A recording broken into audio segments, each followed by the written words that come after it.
Now, that was, I think, the motivation, the motivation, and we had to achieve that.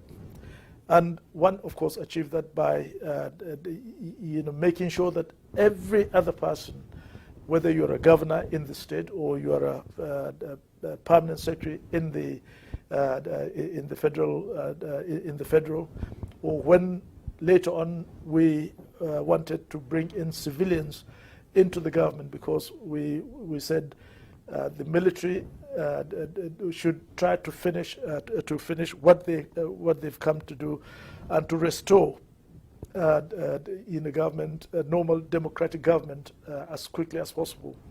Therefore, we brought in the politicians, civilians, into the running of the government, appointing them as ministers.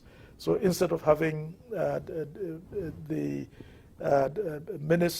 ministries controlled by permanent secretaries and only inner soldiers, the bulk of the ministers were, if I'm a civilian, and I got them from all the political parties, from all ideology, that there were in the country at the time. What was the basis of choosing one over another? No, well, I just, looked at the, I considered the particular person, irrespective of his religion, irrespective of his politics, irrespective of his ideology. I want you to come and help so that we can put our heads together and help move this country forward. So as a result of that, I decided to bring in leaders of most of the political parties. Like, for example, I brought in Chief Août. I released him from prison, and then asked him to come and help us, in the government as a member of the Federal Executive Council. We had Muyuka, who is also a leader of another political party, right. J.S. Tarka, leader of another party, Chief Enahoro, and Shagari, and all these people. So it was cross-section.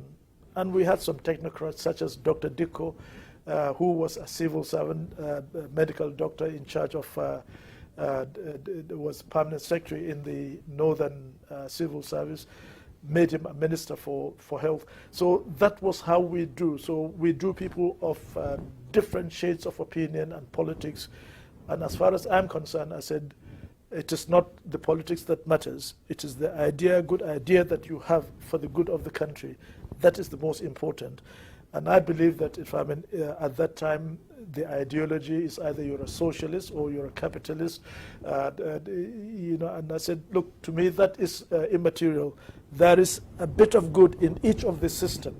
There is a bit of good in each of the system. And you can borrow from that particular system and make it work for Nigeria. And we're trying to formulate our own Nigerian system of how to run things and how to run a more efficient government.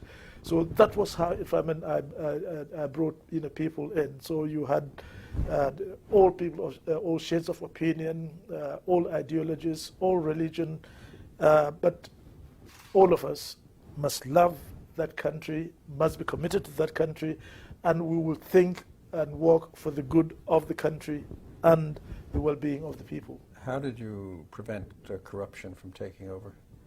Now, one of the things that I said is that, well, first of all, I will try not to be corrupt myself. That I try, to live by. And, as people used to say that, he's made a lot of money. I said to them, look, if you have any, if you find out where that my money is, please let me know, but just give me only 10% of it, of that particular money. But first of all, you've got to make sure that you yourself are not corrupt. And then you've got to get the members of your government to appreciate that we've got to make sure that none of us is corrupt. We've got to eschew corruption. But of course, I said, how did you police that? Well, before I answer you, but I said I know that really corruption it is up to the individual, to make a conscious effort not to be corrupt. And I said, we cannot totally eradicate corruption unless if you are able to remove that cancer from that particular individual. If an individual is corrupt because his upbringing, his religion does not control that, then there is nothing that you can do. But let us reduce it to the barest minimum. Now, corruption, the way I dealt with it is that if there is any report about any corruption in any particular individual, ask the individual, I said, this is the report I have received about you. Can you give me your response? Meanwhile, I've set either the security or a private investigation to be done as far as that particular aspect of things is concerned. And if I found that after he has given me his report, and after the report that I have received, I will then challenge him. I said, but what of this? And if he cannot answer, then I'm afraid if you are a member of my government, you are on your way out. If you are a permanent secretary or a civil servant, then you know that it is the end of your career as a civil servant. Now, invariably, if it's a case that you leave for the court to deal with, then you let the court deal with it. But if not, I think it is summary dismissal or termination of service, depending on what you're doing. But one thing that I've always said, because there will always be false accusation against people. I've always demanded there must be an honest and sincere report of that corruption. And I do not accept any rumors unless for you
and technical fields.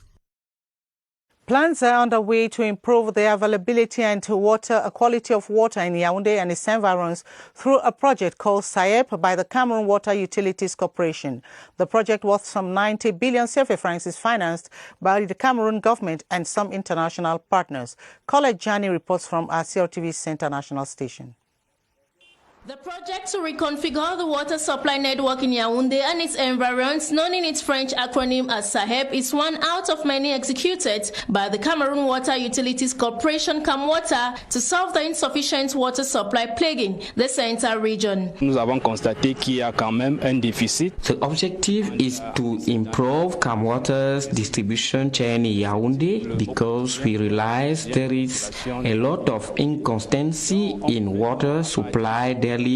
So with PEPE's project, we hope by 2035 we can achieve 80%. We also want to improve our water supply network, which is not well mastered. For example, there are neighborhoods like Etudi, Simbok, Etugebe, just to name these. We want to realign the channels to reduce water waste. Nous perdons beaucoup d'eau dans le réseau de Yaoundé. To this effect, CAMWATA launched a feasibility study in November 2019 in order to carry out the required renovation and installation of the necessary water network to meet up with the increasing demand. L'étude sera achevée d'ici 2 mois.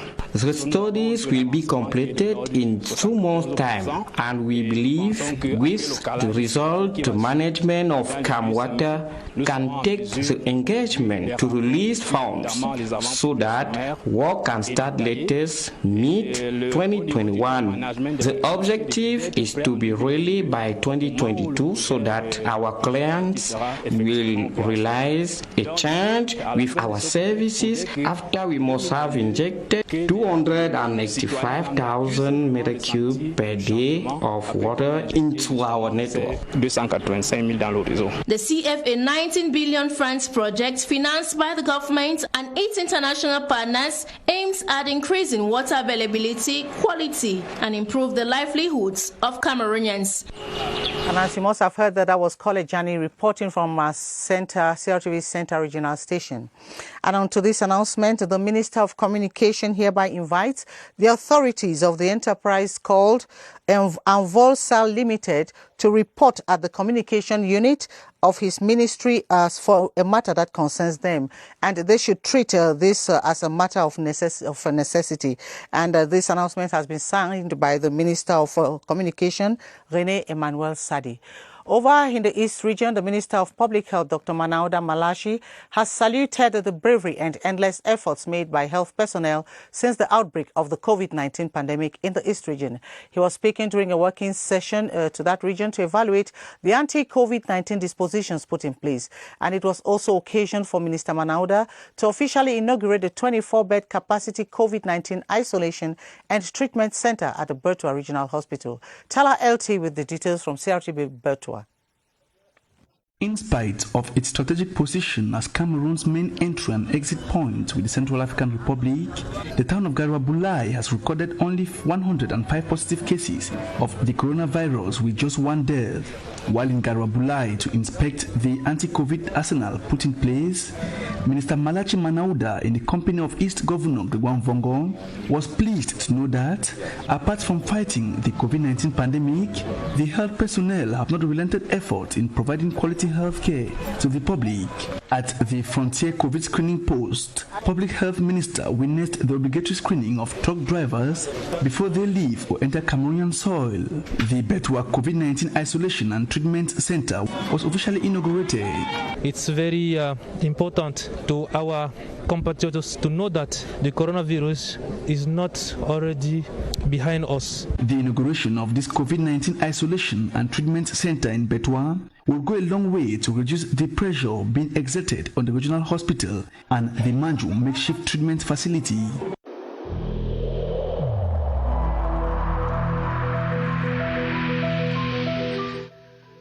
The wearing of face masks in public places will be mandatory until further notice.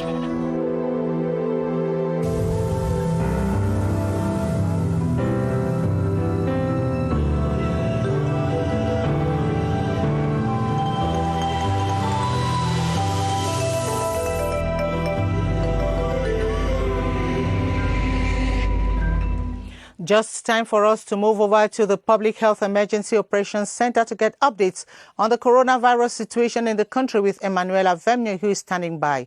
Hello, Emanuela. What are the latest developments over there on the COVID-19?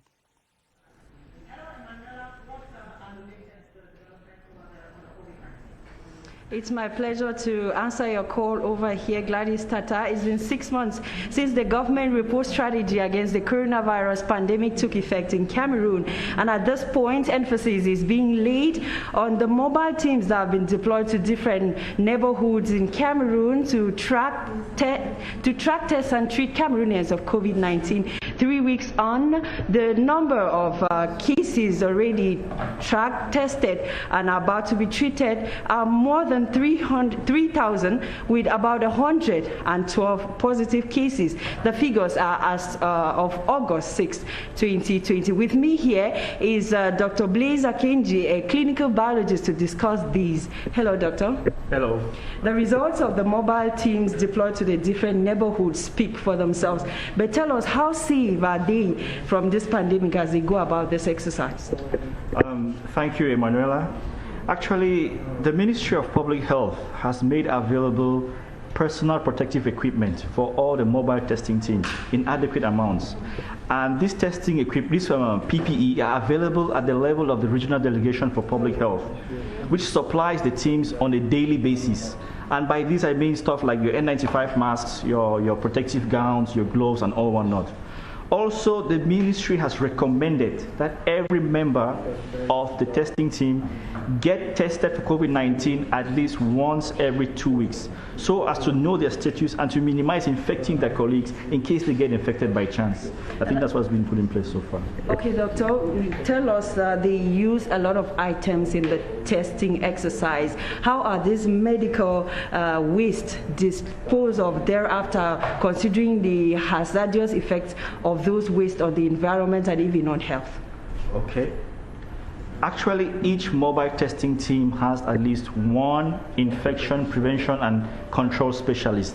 These are people who are highly skilled in waste management. So at the end of every testing day, they collect all the waste, they put them in waste bags, and take them to waste storage points. Each health district has a waste storage point. From there, the waste is taken to incinerators for incineration. Now, of note is that not every health district in the Central Region has a functional incinerator. But we have health districts such as the Jongolo and the Ifulan health districts, for example, which have functional incinerators, and they're actually helping out the other health districts in need. So at the end of the day, the waste is eliminated properly by incineration. Thank you. Thank you very much, Dr. Blaise Akenji, and you are a clinical biologist. Gladys Tata, it should be noted here that health officials are equally pushing for an involvement of community leaders as well as religious authorities, not forgetting the mayors and civil society organizations in this fight, to ensure that the message of sensitization gets as far as possible to every Cameroonian, and that at the end, every Cameroonian is tracked, tested, and treated for COVID-19. The line is yours. Well, thank you very much. We hope the message has gone through. It has not fallen on deaf ear, Emanuela Vemnio. And President Paul Biya has appointed Yanga Paulin Godfrey as Cameroon ambassador to Spain. The appointment was made through a decree yesterday by the head of state. Charles Ebune has more. Extraordinary and plenipotentiary, meaning career diplomat. This is Cameroon's new ambassador to Spain. My first word is to give a big thank to the head of state, His Excellency Paul Biya, for the confidence he's given to me. So, I don't know. I was not waiting for it. A holder of a doctorate degree in international relations and a graduate from the International Relations Institute of Cameroon, Yanga Paulin Godfrey spent about 18 years working in the Ministry of External Relations. When I heard it to the radio, the first thing I did is to give a thank to God. A father of children and married, the new ambassador to Spain replaces Mater Mbargangele, who had been serving as the Delegate General for National Security for years now, and proud to his appointment by the President of the Republic, Paul Biya, as Cameroon's ambassador to Spain. He had been a staff of Cameroon Embassy in Rome, Italy. And as you heard in our top story, Catholic Christians will tomorrow join in their counterparts worldwide to celebrate the Assumption, a day they believe Mary, the mother of Jesus Christ, ascended into heaven, body and soul. In Yaoundé, last-minute preparation preoccupies the faithful, who are looking forward to celebrating the feast in pageantry while respecting COVID-19 barrier measures. CRTV's Gerald Nanjie Yambe visited some churches in Yaoundé to get a pulse and put together the following report. The Assumption Day 2020 will be celebrated under a peculiar context, characterized by the COVID-19 pandemic. You respect the distanciation. A few persons will take part on this celebration. Notwithstanding the health emergency, Christians are fine-tuning last-minute preparation ahead of the day, which marks the occasion of the Virgin Mary's bodily ascent to heaven at the end of her earthly life. The Virgin Mary is our mediator because example of the Christian in the New Testament. It is going to be a great feast, especially as I am going to be consecrated in Mariam Grove. Christians who have undergone doctrine will receive baptism and First Holy Communion. In our feature page tonight, we take you to the far north region, precisely in the locality of Boboyo in the Muyuka division, a tourist destination par excellence by virtue of its composite attractions. One of them is the Crocodile Lake, which harbors hundreds of crocodiles, which do not hesitate to come out of water to the admiration of tourists. Our far north regional correspondent, Août John Asho, is our man on that beat in Marwa. Boboyo, situated some 6 kilometers from Kaili, chief town of Muyuka division, and about an hour's drive from Marwa, capital of the far north region, is one of the touristic havens of the region. Enveloped in an enticing scenery spiced with sedimentary rocks, Boboyo has over the years gained prominence through its lake. With a depth of about 80 meters, this water mass, which locals say developed after the exploitation of a quarry, is now famous as the Crocodile Lake of Boboyo. Some of the crocodiles migrated into the lake soon after it developed. Others are believed to have been swept into the lake by running water. Strange enough, these crocodiles with close resemblance to those of River Nile in Egypt, with short tails and gentle movements, are friendly to humans. We can estimate the number at about 180. People fetch water from here. Others do laundry. These crocodiles are harmless to man except aquatic prey. Access to the Crocodile Lake of Boboyo, a marvel of nature and microcosm of a wide array of tourist destinations of the locality, is all year round. The 22 players of the 1990 FIFA World Cup selection in Italy will be handed the keys to their houses promised by the head of state on August 26th, 2020. This was disclosed in a consultation between some former players of the squad and the Minister of Housing and Urban Development, Celestin Kechakutes, in the presence of Sports and Physical Education Minister, Professor Narcisse Mwele Kombi. Romeo Kenyi covered the ceremony for the 7:30 News.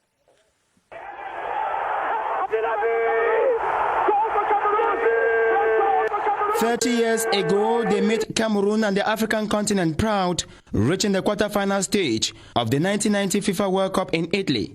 Today, the 22 retired Indomitable Lions are compensated with accommodations. The keys of the houses, constructed by the Cameroon Housing Corporation, will be handed to the beneficiaries on August 26 in a ceremony. This was revealed in this meeting between some former players and the Minister of Housing and Urban Development in the presence of Sport Minister. Mainly we're playing without any salary.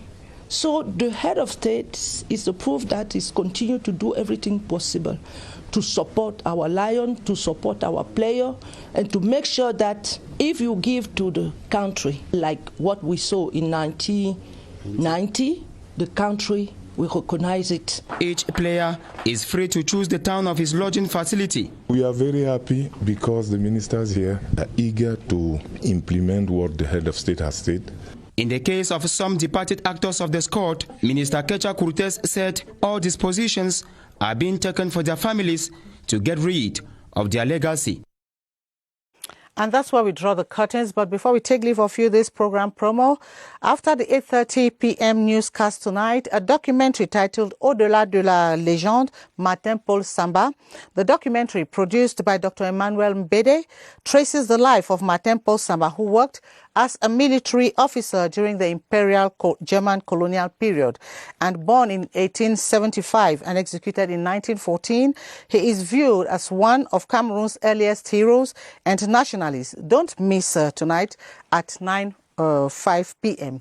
And after this newscast, you have Atta Badine Omar at 8:30 for another edition of the news in French. I'll be back tomorrow, same time. Good night.